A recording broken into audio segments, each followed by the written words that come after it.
Durablement vôtre pour un monde à la fois vivant, vivable et viable.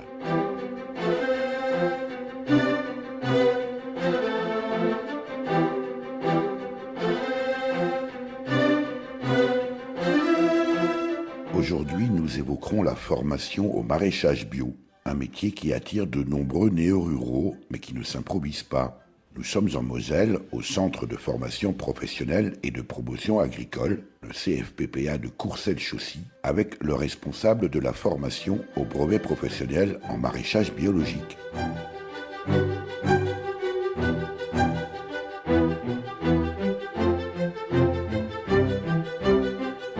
Durablement vôtre, en partenariat avec les radios associatives de Lorraine.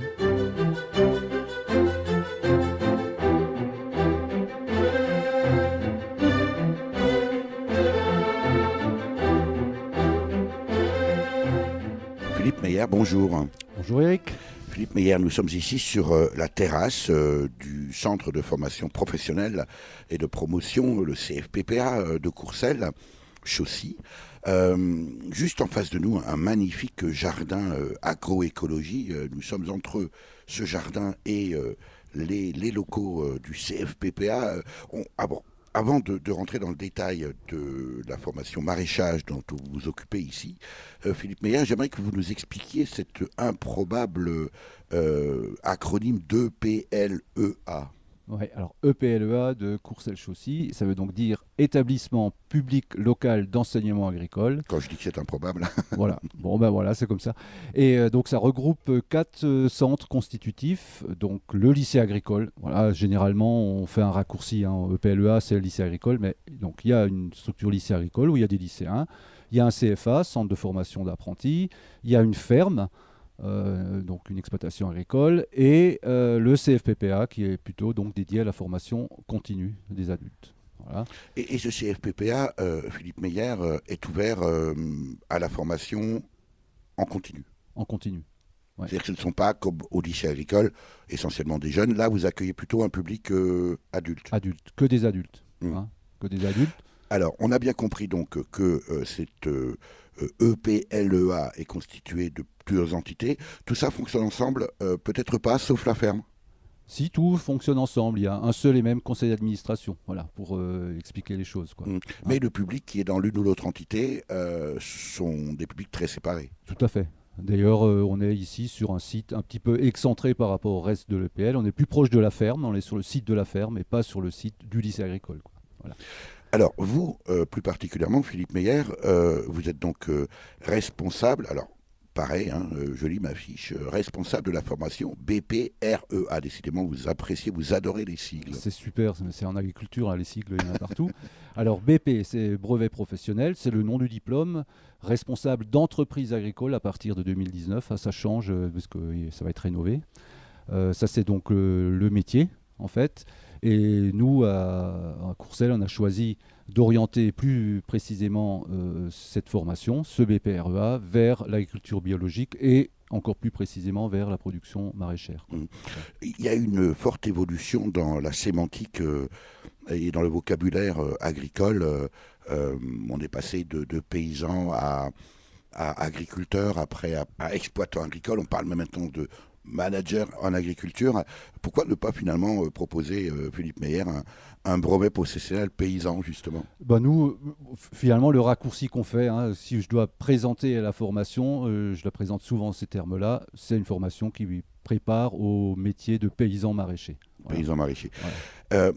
Alors, au sein même de ce CFPPA, Philippe Meyer, il n'y a pas que l'option maraîchage biologique. Non, alors on est...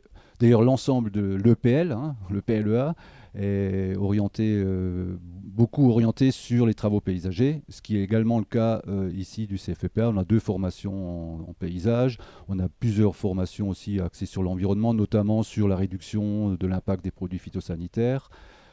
Et on a également une autre formation commerciale et une autre formation responsable d'exploitation agricole, plutôt classique, j'aurais tendance à dire, hein, polyculture élevage, avec des aspects de diversification, mais qui se distingue un petit peu de la formation maraîchère par le fait que voilà, on on ne se cible pas uniquement sur une production comme c'est le cas pour la formation maraîchage, quoi.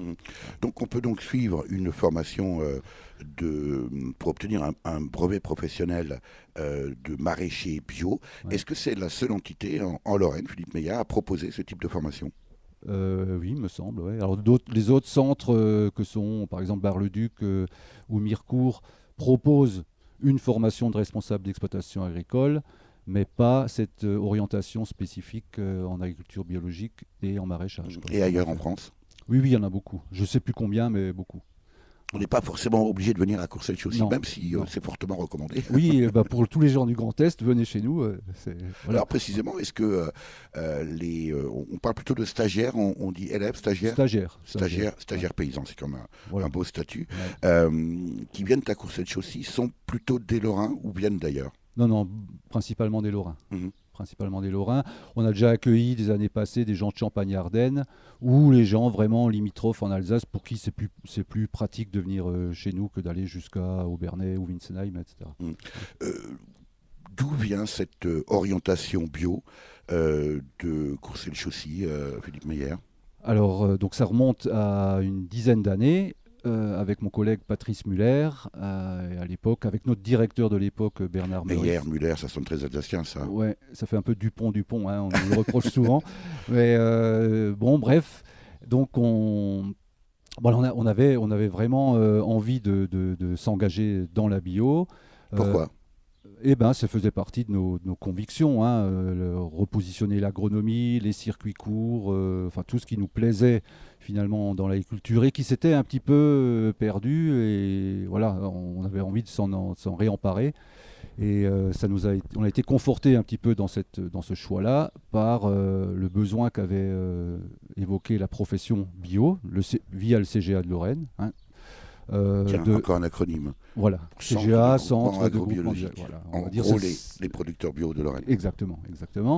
Et donc qui souhaitait également que se développe production maraîchère en Lorraine, qui est toujours une des régions les moins bien pourvues en surface maraîchère de France, quoi.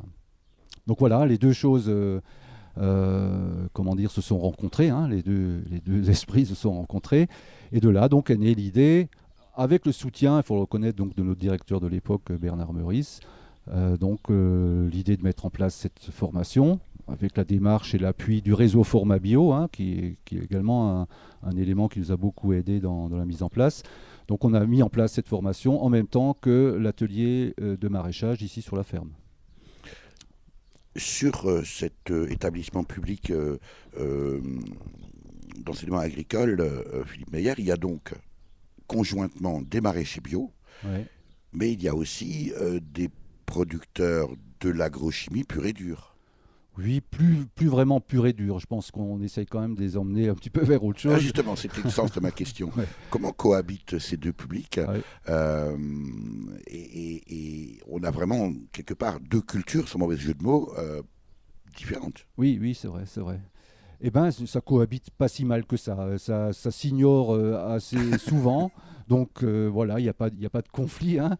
Mais de plus en plus, voilà, on va appeler ça les conventionnels, hein, appelons-les comme ça, commencent à regarder ce qui se passe du côté de la bio. Notamment, là, on sait que l'atelier de maraîchage bio de la ferme de Courcelles est visité assez régulièrement, hein. La nuit, quand personne ne le voit. Non, mais chaque fois qu'il faut effectivement démontrer un petit peu en quoi Courcelles est novateur au niveau agronomique, au niveau agricole, c'est l'atelier maraîchage qu'on va visiter. Donc ça suscite quand même de l'intérêt de la part de l'ensemble des apprenants du centre, hein. Parce que j'imagine, évidemment, on est ici dans un centre de formation professionnelle. Il y a donc aussi une dimension fortement économique. Philippe Meillard, ça veut dire que le maraîchage bio, ça marche? Faudra demander aux stagiaires sortants. Moi, je pense que ça marche. Ici, du moins, sur l'atelier de Courcelles, ça marche. Les indicateurs sur lesquels on se base nous montrent que, effectivement, ça marche, hein. On a de quoi rémunérer 3 personnes, 3 salariés, en même temps faire de la formation, produire des légumes en quantité suffisante pour une centaine de familles. Enfin, c'est quand même des indicateurs qui sont plutôt intéressants. Par ailleurs, il y en a, tout dépend dans quelles conditions on s'installe. Nous, on a quand même bénéficié finalement de conditions de mise en place de l'atelier assez facilitées, hein. Bon, bref. D'autres maraîchers qui s'installent sont pas toujours aussi, leur installation n'est pas toujours aussi facilitée, mais dans l'ensemble, oui, le maraîchage fonctionne bien. Il n'y a pas de souci là-dessus, quoi. Alors du coup, forcément, Philippe Meyer, une question évidente. Les stagiaires ici allez, on va dire le lycée agricole pour faire court, hein, j'imagine que vous avez une cantine, cette cantine est bio? Non, pas 100% bio. Enfin, bio, elle intègre des produits bio dans ses repas, comme beaucoup de cantines, et dont une partie non négligeable de nos légumes, hein. Il me semble qu'on est environ autour de 4 000 € par an en termes de consommation de légumes à la cantine de Courcelles. Voilà. Et puis pour le reste, hein, les autres produits bio qu'elle intègre, c'est un peu comme font beaucoup de cantines, hein, j'imagine. Hein, c'est des yaourts, des fruits, des choses qui ne nécessitent pas une grosse préparation. Hein. Voilà. Il y avait un commerçant, je vous dis, qui était chalant. Quand il avait à chanter, il se faisait pas prier. À 5h du matin, il chantait ce gai refrain. Ses carottes puis ses navots, venez voir comme ils sont beaux. Oh, on en a des légumes, des carottes puis des navots, et des betteraves puis des poireaux. Oh oui, on en a des beaux choux, des patates puis des tomates, on en a des roux, des vartes.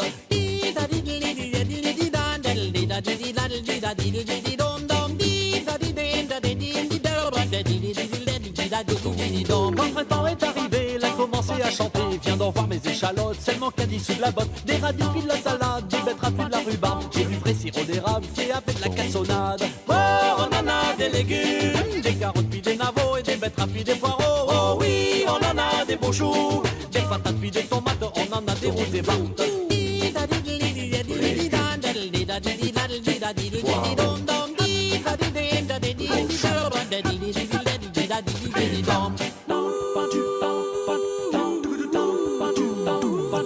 On l'entend dans les ruelles, la bouche tendue aux oreilles, le visage tout en grimace, je vous dis qu'il donne pas sa place. On en a des beaux concombres, on en a pour tout le monde. Il y en a pas dans le quartier, qu'il y a des beaux concombres comme moi. Oh, on en a des légumes, des carottes puis des navots, et des betteraves puis des poireaux. Oh oui, on en a des beaux choux, des patates puis des tomates, on en a des roux, des vartes.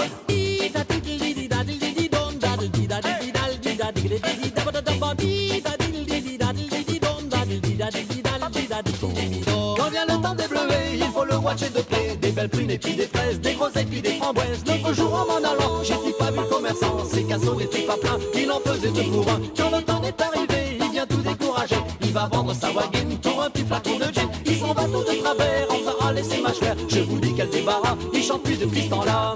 Oh, on en a des légumes, des carottes puis des navots, et des betteraves puis des poireaux. Oh oui, on en a des beaux choux, des patates puis des tomates, on en a des rouges, des vartes. Oh, on en a des légumes, des carottes puis des navots, et des betteraves puis des poireaux. Oh oui, on en a des beaux choux, des patates puis des tomates, on en a des rouges, des vartes.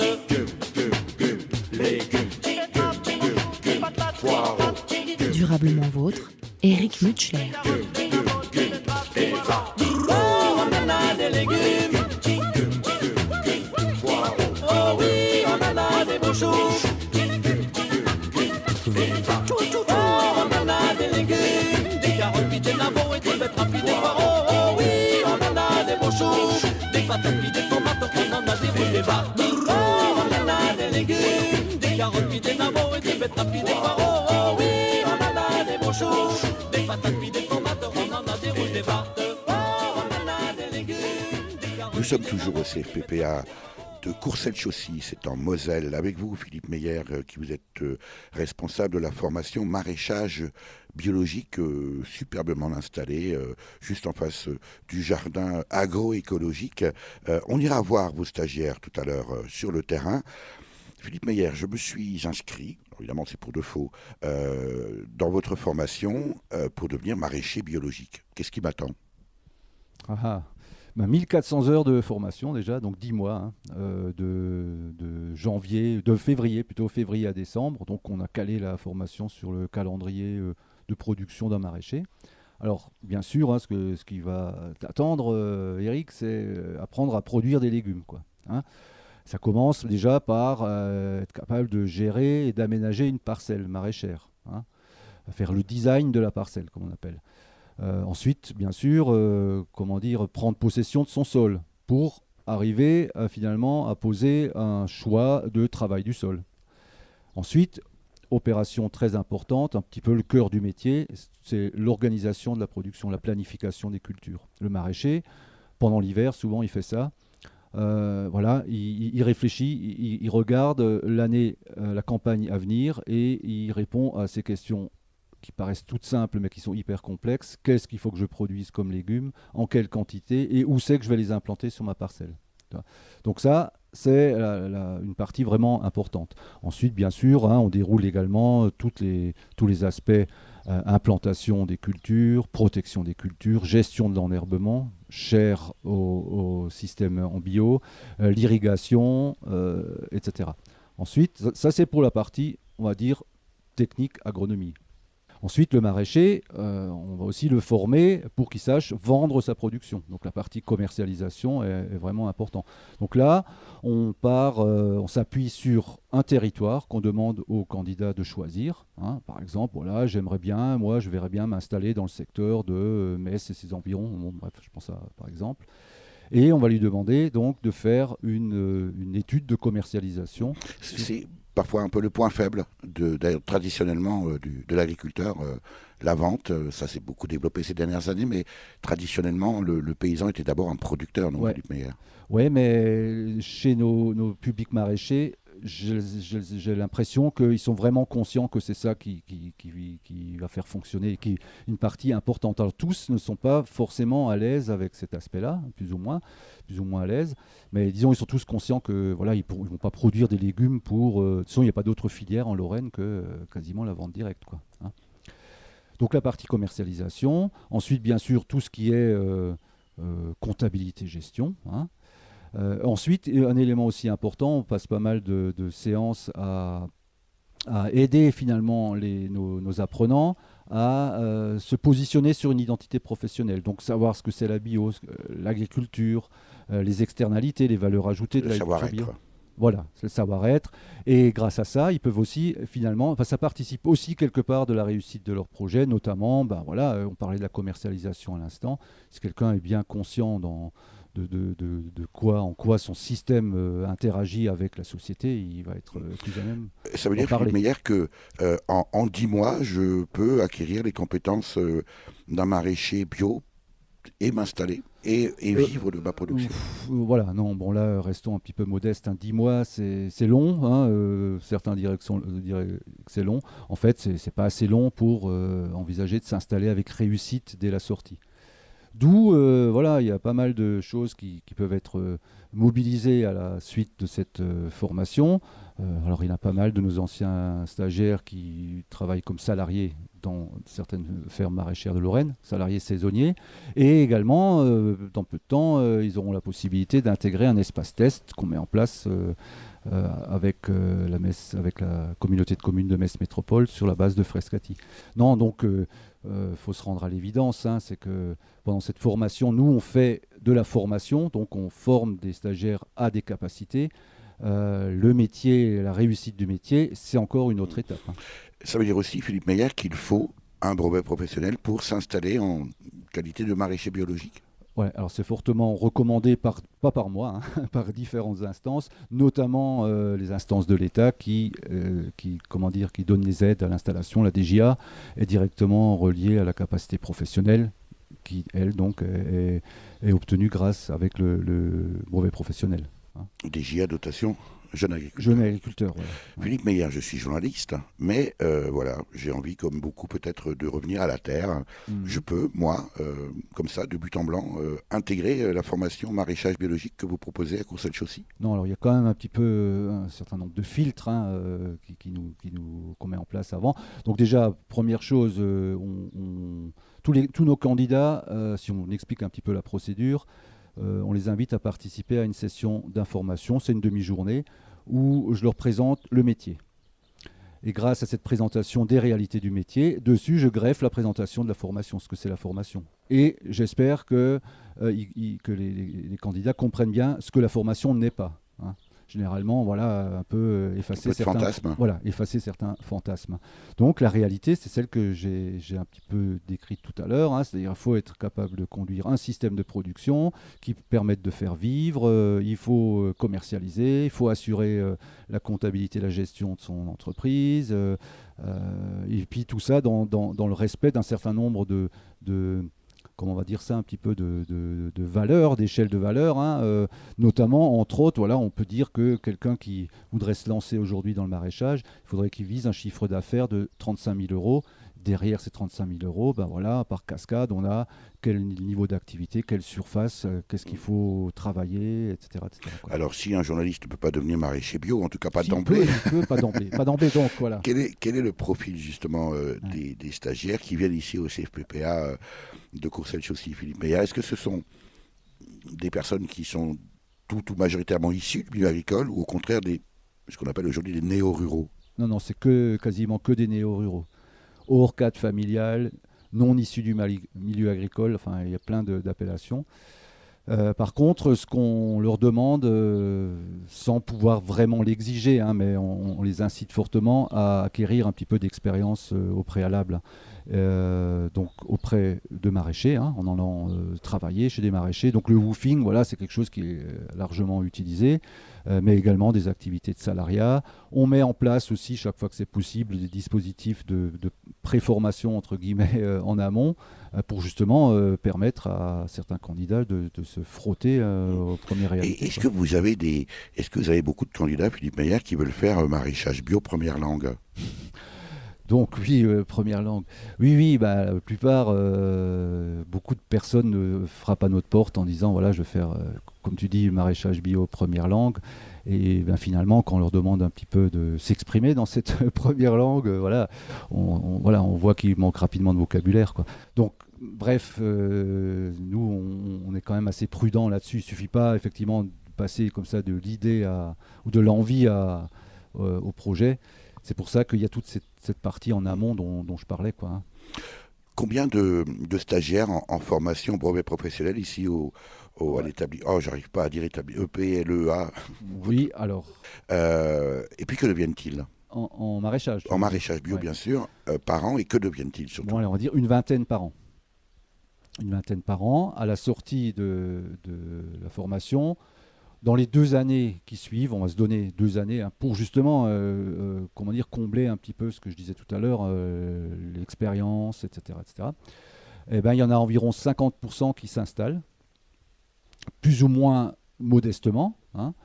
Il y en a environ un quart qui travaillent comme salariés dans l'agriculture de façon générale, dans l'agriculture bio de façon générale, mais majoritairement en maraîchage, et puis un quart qui reste un petit peu plus en retrait par rapport à ses idées au départ, qui reprend un travail qu'ils occupaient au début, etc. Est-ce que le maraîchage bio, Philippe Meillat, est un métier d'avenir? Est-ce que vous encourageriez les jeunes et les moins jeunes, du reste, à embrasser cette profession?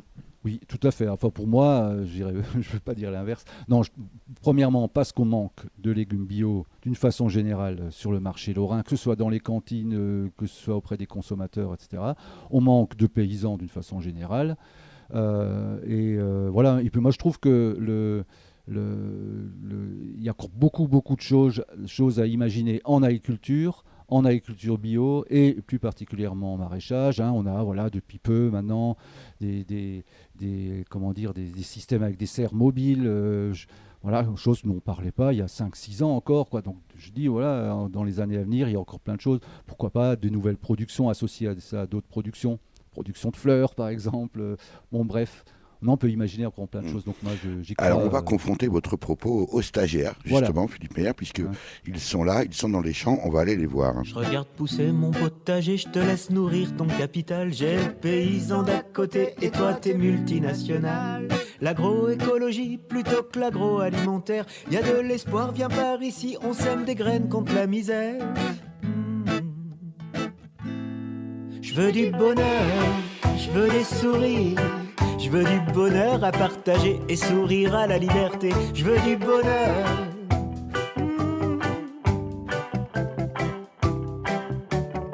Je te vois remplir remplir toutes ces poubelles à coups de slogans de publicité. Tandis que le monde bat de l'aile, je t'offre un vent de sobriété. Je suis pas cigale, je suis pas fourmi, je suis pas un ogre de pouvoir. Je fais ma part du colibri, les petits font les grands espoirs. Je veux du bonheur, je veux des sourires. Je veux du bonheur à partager et sourire à la liberté. Je veux du bonheur.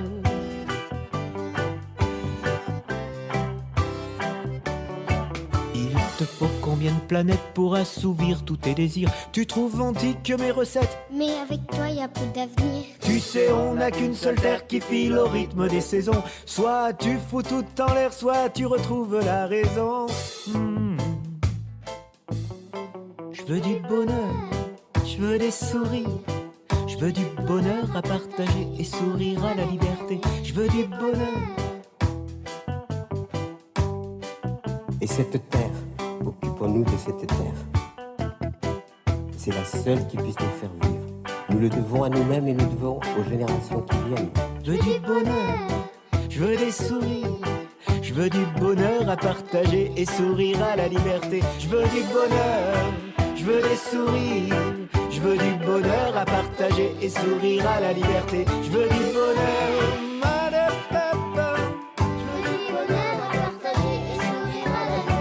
Je veux du bonheur. Durablement vôtre, Éric Mutschler. Je veux du bonheur. Je veux du bonheur dans mon assiette. Croquette, ton sourire, c'est la fête. Je veux du bonheur. Je veux du bonheur à partager et sourire à la liberté. Je veux du bonheur. Nous sommes toujours au CFPPA de Courcelles-Chaussy où se déroule une formation de maraîchage biologique, cette fois-ci avec Benoît Zimmermann. Bonjour Benoît. Bonjour. Vous êtes responsable de la plateforme de maraîchage, formateur, c'est vous qui avez les pieds et les mains dans la terre. Alors on va quitter un peu l'atelier où on se trouve parce que vous venez de mettre en route le système d'arrosage, le système hydraulique. Benoît Zimmermann, une journée comme aujourd'hui par exemple avec vos stagiaires en maraîchage bio, vous faites quoi? Alors aujourd'hui, on a accueilli les stagiaires en formation adulte et donc on les intègre aux activités de production. Donc concrètement, ils ont réalisé du travail du sol, du repiquage, du désherbage, de la taille de tomates, aubergines, poivrons, concombres. Et là, ils sont en train de gérer la mise en route du système d'irrigation. Alors on est en train d'avancer autour de nous des serres. Quelle est la surface que vous utilisez pour la formation ici en maraîchage bio, Benoît Zimmermann? Alors en maraîchage bio, nous avons 3 hectares, mais on est au sein d'une plateforme bio qui comprend aussi 6 hectares de céréales et 2 hectares de vergers, de mirabelliers et de pommiers. On est aujourd'hui au fin du mois de juin 2018. Qu'est-ce qu'on trouve aujourd'hui ici dans vos serres, mais pas seulement? Alors, à l'heure actuelle, la gamme est très diversifiée parce qu'on est en transition entre les cultures de printemps et les cultures d'été. Donc on a tous les légumes bottes, type carottes, betteraves, navets, oignons, etc. Mais également les premières courgettes, les concombres, les aubergines, les poivrons et bientôt les tomates. Quelle est la spécificité d'un maraîchage bio? Et d'ailleurs, on peut peut-être s'étonner que ça se développe bien sûr déjà beaucoup, mais pas suffisamment. Est-ce qu'il y a un travail vraiment spécifique pour être en maraîchage bio, Benoît Zimmermann? Alors il est sûr qu'en maraîchage bio, la particularité, c'est qu'on n'utilise pas d'intrants chimiques de synthèse. Donc là par exemple, on est devant la culture d'aubergines et on peut constater, si on regarde de près, qu'on commence à avoir énormément de pucerons. Donc l'intérêt, c'est d'essayer d'intégrer des auxiliaires finalement sur la parcelle à travers la recréation de milieux qui permettent de les accueillir, et donc elles vont venir réguler les populations de ravageurs. Et les auxiliaires, c'est quoi? Alors les auxiliaires, ça peut être la coccinelle, c'est l'auxiliaire phare qui est connu, mais là par exemple pour les pucerons, on en a d'autres comme des aphidés, des cirphes, des chrysopes. Si vous voulez, on pourra faire un petit tour et je peux vous montrer on les peut différents s'approcher auxiliaires. un petit peu. Alors, une des spécificités en maraîchage bio, ça va être l'observation. Donc là, par exemple, on va retourner des feuilles, hop, et donc on constate tout un tas de pucerons. Mais ici, par exemple, vous avez un puceron qui a été parasité par un praon. Donc c'est un petit hyménoptère qui va pondre à l'intérieur du puceron et se développer et ensuite sortir quelques jours plus tard. Ça veut dire que le maraîchage bio et l'agriculture biologique nécessitent, comme vous le disiez, Benoît Zimmermann, une observation, une bonne connaissance de son environnement, ce qui n'est peut-être plus le cas aujourd'hui de l'agriculture classique conventionnelle. Alors on essaye de travailler avec l'environnement et je vous avoue que c'est pas tous les jours facile parce que là, sur ma culture d'aubergine, je vois des plants qui sont envahis par les pucerons et il y a un moment où quelque part j'ai peur et je me dis est-ce que finalement les auxiliaires vont arriver à réguler les ravageurs? Benoît Zimmermann, au sol ici de cette serre, on pourrait s'attendre dans une exploitation, dans une ferme bio de maraîchage, d'avoir beaucoup d'environnement. Là, au fond, alors vous allez me dire, c'est pas du plastique sans doute, mais c'est une toile à travers laquelle percent bien précisément les pieds de tomates ou d'aubergines. Exact. Alors, même si je suis en maraîchage bio dans une exploitation de lycée agricole, j'ai des impératifs de production et donc d'optimisation du temps de travail. Et c'est pour ça que la culture d'aubergines, poivrons, concombres est mise sur du paillage, donc de la toile hors sol. Ça évite le désherbage, mais en même temps, ça limite l'irrigation.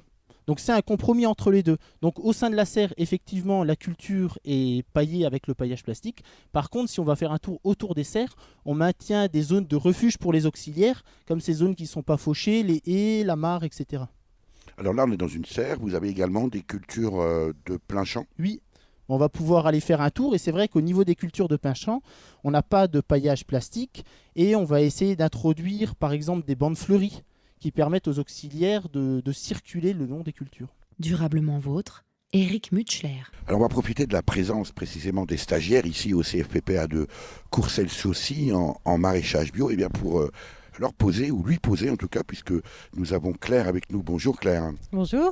Leur poser la question de savoir, et bien précisément, leur motivation, ce qui les fait changer de métier. Quel est votre propre parcours, Claire ? Alors moi je viens du Nord et je suis montée à Paris pour faire mes études après le bac. Et j'ai fait des langues, du japonais, du coréen. Après j'ai fait de la médiation culturelle, j'ai fait de la com et je me suis retrouvée à travailler finalement en marketing. En fait j'avais un petit peu de mal à trouver mon chemin, mais voilà, je me suis retrouvée là-dedans au bout d'un moment. Et Claire, je peux vous demander, ça se fait pas trop, mais je peux vous demander votre âge ? J'ai 31 ans. Donc vous êtes encore toute jeune, une expérience et une pratique professionnelle dans un domaine totalement différent de l'agriculture et du maraîchage bio. Qu'est-ce qui s'est passé à un moment donné dans votre vie ? J'en ai eu marre en fait de plusieurs choses, mais j'ai travaillé donc 3 ans en marketing numérique à Paris et j'avais un peu l'impression de servir à rien dans mon travail et j'en avais aussi marre de vivre à Paris. J'ai apprécié Paris pendant un moment et puis au bout d'un moment il y avait trop de gens, c'était trop petit, j'avais besoin d'être dehors. Voilà, donc un gros ras-le-bol de beaucoup de choses qui a fait que j'ai quitté mon CDI et puis je me suis ensuite, une fois que j'ai eu quitté mon travail, je me suis demandé ce que j'allais faire à la place. Mais voilà, au début, alors comment est-ce que vous êtes testé à ce retour à la terre ? Parce qu'on évoquait tout à l'heure avec Philippe Meyer les candidats qui veulent faire maraîchage première langue. Il y a beaucoup de fantasmes. Est-ce que vous êtes vous-même testé ? Parce qu'entre du marketing coréen et la pratique du maraîchage, évidemment, il y a un monde. Oui, je me suis testée moi en faisant du woofing. Donc le principe, c'est d'aller travailler, on adhère à une association et on va travailler bénévolement en fait chez des fermiers en bio en échange d'être nourris, logés. Donc généralement, on fait des demi-journées, on s'arrange pour que ça corresponde aux deux parties. Et ça permet, pour certaines personnes, ça permet de voyager. Pour moi, ça m'a permis de tester le travail de maraîchage pour voir si ça me plaisait justement, parce que c'était plutôt une intuition que j'avais que ça me pourrait me plaire, mais j'avais besoin de savoir si au quotidien c'était. Et donc il faut croire que ça vous a plu puisque vous êtes là. Pourquoi avoir choisi précisément le maraîchage plutôt qu'un autre domaine dans l'agriculture et le bio en particulier, Claire ? Au début, je voulais juste faire pousser des trucs. Je savais pas trop quoi. J'ai pensé à des fleurs, j'ai pensé à des plantes médicinales. Et en fait, j'avais vraiment besoin de faire quelque chose qui me paraissait utile, de me sentir utile et de aussi agir pour le bien collectif, le bien de la planète, le bien des gens, leur santé. Et donc, je me suis dit que faire pousser des légumes bio, c'était pas mal. Voilà, en fait, j'en avais un petit peu marre d'être dans mon coin à ronchonner sur l'état du monde et à rien faire. Et je me suis dit ça peut être un moyen de faire quelque chose, de me sentir bien, d'être à l'aise avec ce que je fais dans ma vie. À l'issue de votre formation ici à Courcelles-Chaussy, Claire, quel est votre projet ? C'est encore un petit peu flou. J'ai le projet de m'installer, donc de monter ma petite ferme en maraîchage bio, faire pousser pas mal de légumes différents. Mais je sais pas trop où, je sais pas trop quand. Je pense travailler un petit peu avant pour me faire une expérience et puis m'installer ensuite quand j'aurai trouvé le bon endroit. Aujourd'hui, vous avez fait du désherbage. Là aussi, on évoquait tout à l'heure le fantasme. Vous voyez, dans les années à venir, c'est quand même malgré tout une activité difficile quand on fait pousser des trucs, comme vous dites. C'est souvent par centaines qu'il faut les planter. Ça vous fait pas peur un peu ce côté peut-être un peu monotone, malgré le fait qu'on participe à la protection de la planète? En fait, c'est pas si monotone que ça. Justement, l'avantage du maraîchage bio, comme ça, diversifié, c'est qu'on peut faire pas mal de choses différentes dans une journée. Aujourd'hui, on a désherbé, mais on a planté aussi, on a taillé, on a fait de l'irrigation, donc il y a aussi du bricolage. Donc le côté monotone, finalement, c'est justement beaucoup moins monotone que ce que je faisais dans ma vie précédente. Après, c'est plutôt le côté physique et la difficulté physique du travail qui peut parfois faire peur. Le fait qu'on travaille beaucoup, qu'on fait beaucoup d'heures, qu'on est exposé aux éléments. Ça, il faut réussir à le gérer de façon à ne pas s'épuiser non plus. Et est-ce que ça peut être un métier de femme? Ah bah oui, tout à fait. D'ailleurs, il y a beaucoup de femmes qui s'installent en maraîchage bio et en Lorraine, il y a beaucoup de maraîchères bio. Donc oui, tout à fait. Est-ce que c'est une activité qu'on pratique seule ou plutôt en couple ou en association? Tout se fait en fait. Il y a des gens qui sont seuls, il y a des gens qui sont en couple, il y a des gens qui s'associent. Après, il y en a qui s'associent et puis ça marche pas, alors ils se séparent. Il y en a, ça marche bien. Il y a aussi des gens qui s'associent avec des personnes qui ont une autre activité, comme de l'élevage par exemple. Ça peut aussi marcher. Ou des gens qui font des légumes en association avec quelqu'un qui fait des fruits. Voilà, après c'est une question de choix aussi personnel. Et si c'était à refaire? Moi moi j'aurais arrêté plus tôt Paris, puis je serais venu directement ici, je pense. Voilà. Bin noch immer der Junge aus den alten Geschichten, auch wenn's im Norden so viel Neues gibt. Ob sich was ändert, wär zwar spannend zu wissen, doch wenn ich bleibe, dann verzweifle ich. Verbind mir die Augen, ich komm blind zurecht, kenn jeden Winkel hier längst auswendig. Fühl mich dort fremd, wo mein Zuhause ist. Ob's wieder besser wird, glaub ich nicht. Ich werde es sicherlich ein Stückchen vermissen, doch es wär besser zu gehen. Ich brauch frische Luft, damit ich wieder ein bisschen atmen kann. Irgendwo sein, wo ich noch niemals war. Nimm meine Jacke und lauf einfach los. Ich brauch frische Luft, damit ich wieder ein bisschen atmen kann. Wenn was endet, fängt was Neues an. Muss nur dran glauben und dann wird alles gut. Ich brauch frische Luft. Seitdem wir zusammen wohnen, fühlt sich's anders an. Ich hab gedacht, wir werden alt zusammen. Jetzt bin ich froh, wenn ich mal draußen bin. Ob's wieder besser wird, weiß ich nicht. Ich werd dich sicherlich ein Stückchen vermissen, doch es wär besser zu gehen. Ich brauch frische Luft, damit ich wieder ein bisschen atmen kann. Irgendwo sein, wo ich noch niemals war. Nimm meine Jacke und lauf einfach los. Ich brauch frische Luft, damit ich wieder ein bisschen atmen kann. Wenn was endet, fängt was Neues an. Muss nur dran glauben und dann wird alles gut. Ich brauch frische Luft.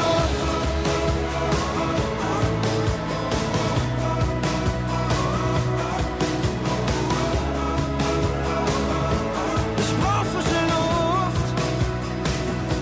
Ich brauch frische Luft, damit ich wieder ein bisschen atmen kann. Wenn was endet, fängt was Neues an. Ich brauch frische Luft, damit ich wieder ein bisschen atmen kann.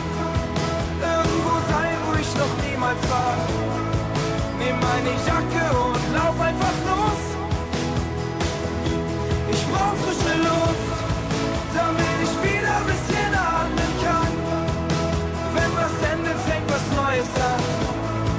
Muss nur dran glauben und dann wird alles gut. Ich brauch frische Luft.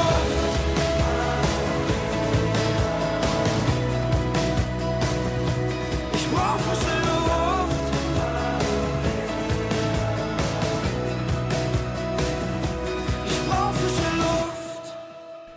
Meyer, vous êtes responsable de la formation en maraîchage bio ici au CFPPA de Courcelles-Chaussy, c'est en Moselle. On est revenu s'asseoir sur la terrasse. Quel est votre propre parcours? Comment devient-on formateur en maraîchage bio? Par hasard, hein, par hasard. Mais moi j'ai un parcours agricole, hein, une formation agricole à la base, que j'ai fait en Alsace. Hein, je suis alsacien d'origine, voilà, et puis fier de l'être, hein, je le dis au passage.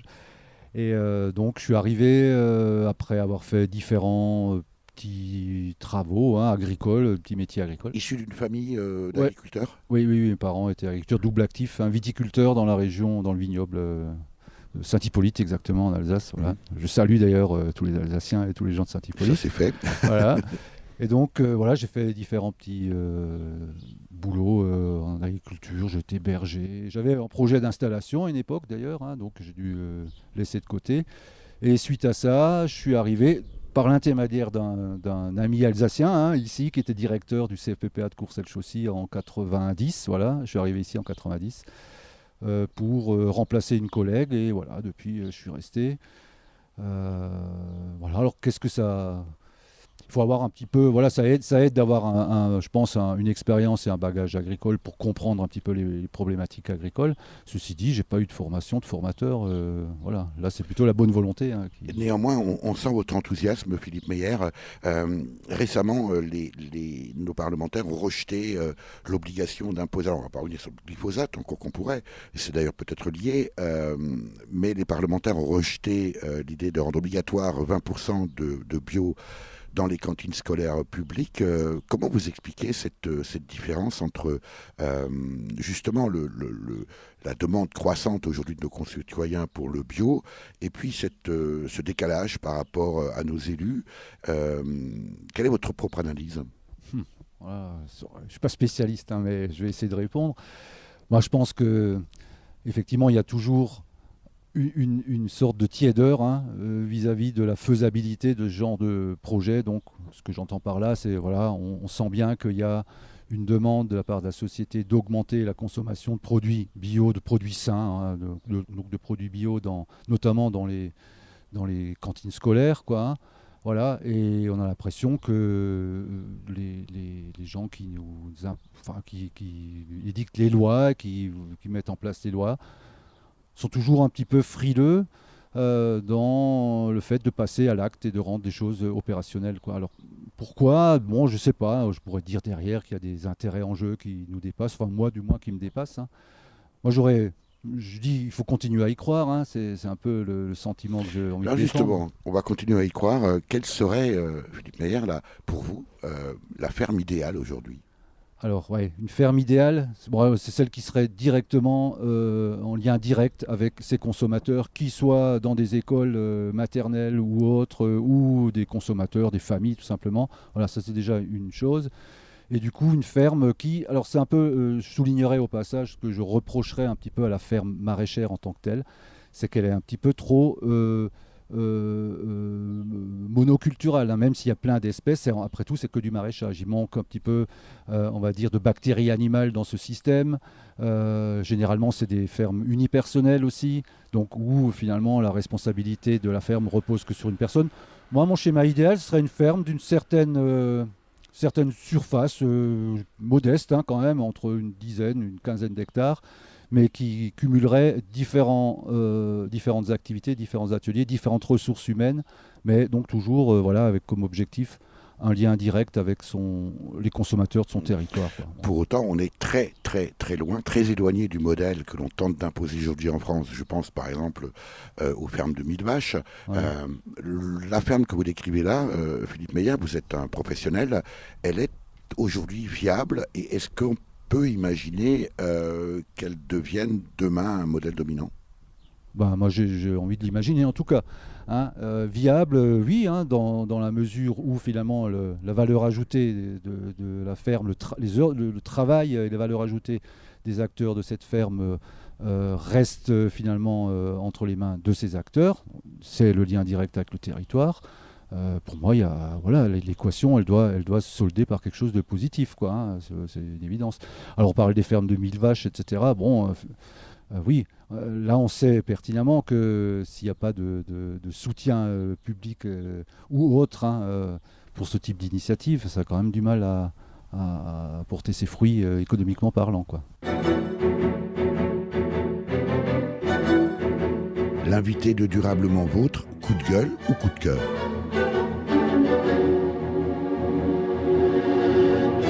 Philippe Meyer, responsable de la formation maraîchage bio ici au CFPPA de Courcelles-Chaussy dans la Moselle, vous êtes plutôt coup de cœur ou plutôt coup de gueule? Non, je vais aller pour un coup de cœur, moi je suis plutôt positif aujourd'hui.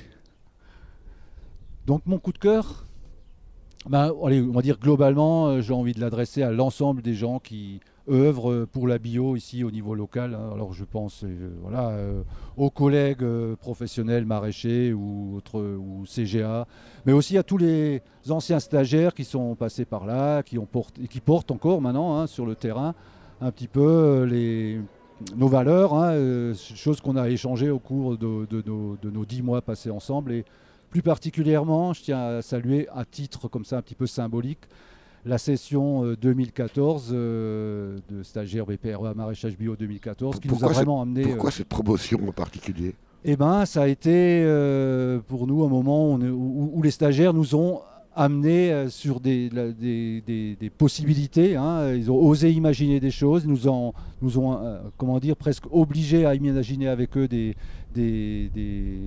scénarios d'installation auxquels on n'avait absolument pas pensé. Et je trouvais que c'était vraiment très intéressant au niveau de l'interaction. Puisqu'une formation, après tout, nous on est formateurs, on n'a pas la science infuse, loin de là. On est juste là pour faire en sorte qu'un groupe fonctionne correctement, en bienveillance, ce qu'ils étaient, ces gens en 2014, il faut le souligner, très bienveillants. Que ça fonctionne en bienveillance et que tout le monde s'alimente au courant de ces 10 mois. C'est le cas de le dire. Voilà. Philippe Meyer, vous disiez tout à l'heure être alsacien. L'Alsace, c'est évidemment frontalier avec l'Allemagne. L'Allemagne qui est toujours très en pointe dans beaucoup de domaines, notamment la bio. Ouais. Là aussi, comment vous expliquez cette différence? Et est-ce qu'il y a des points d'inspiration? On n'est pas très loin non plus de la frontière avec ce qui se passe de l'autre côté du Rhin.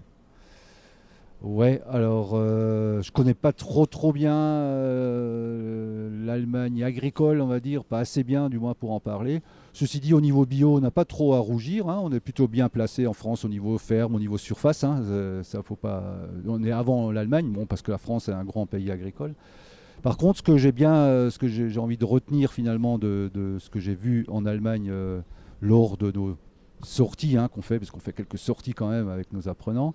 C'était l'expérience de la ville de Fribourg et de la Gardenkop, donc où finalement c'est un collectif de citoyens qui a pris en main son alimentation, sa production agricole, qui a salarié des gens qui font partie de leur dispositif associatif, salarié ces gens pour assurer la production, qui assure la distribution de ces légumes dans l'ensemble des quartiers fribourgeois.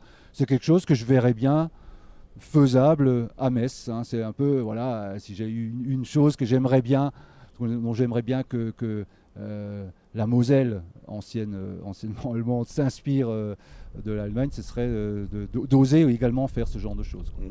Voilà. La formation, le programme de formation de maraîchage bio doit évoluer l'année prochaine. Oui, donc l'an prochain, alors le diplôme est rénové. En fait, la rénovation, je ne vais pas être trop technique. La rénovation porte plus sur finalement ce qu'on veut évaluer et certifier de la part chez nos apprenants. Notamment, on va se diriger plus sur des capacités que des savoirs. Voilà, c'est la grande évolution. Alors, petite parenthèse, expliquez-nous la différence entre capacité et savoir, Philippe Meyer. Capacité, c'est être en mesure de faire quelque chose, de dérouler finalement une stratégie, une réflexion, peu importe finalement le contexte. Le savoir ou le savoir-faire est souvent relié et assujetti à un contexte donné, etc. Donc l'autonomie n'est pas aussi complète que dans l'approche capacitaire.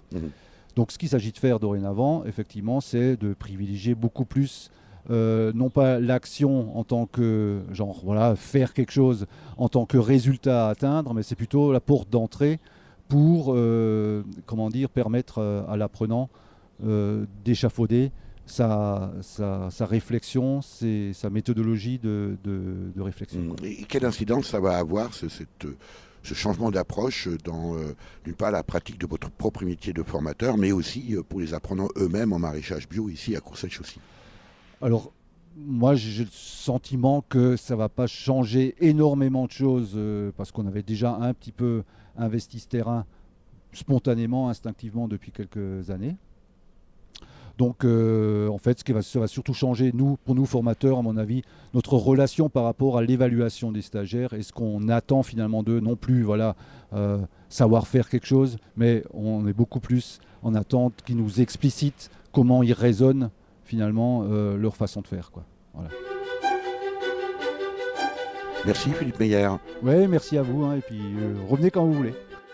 Je rappelle que vous êtes le responsable de la formation au brevet professionnel en maraîchage biologique au CFPPA de Courcelles-Chaussy en Moselle. Pour en savoir plus sur cette formation, rendez-vous sur www.eplea.mes.educagri.fr.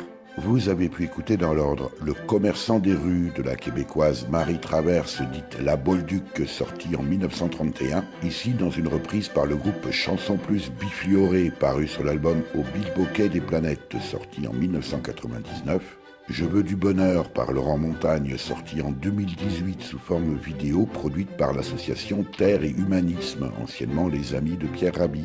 Et enfin, Frische Luft, de l'air frais, par l'allemand Vincent Weiss, paru sur l'album Irgendwas gegen die Stille, quelque chose contre le silence, sorti en 2017.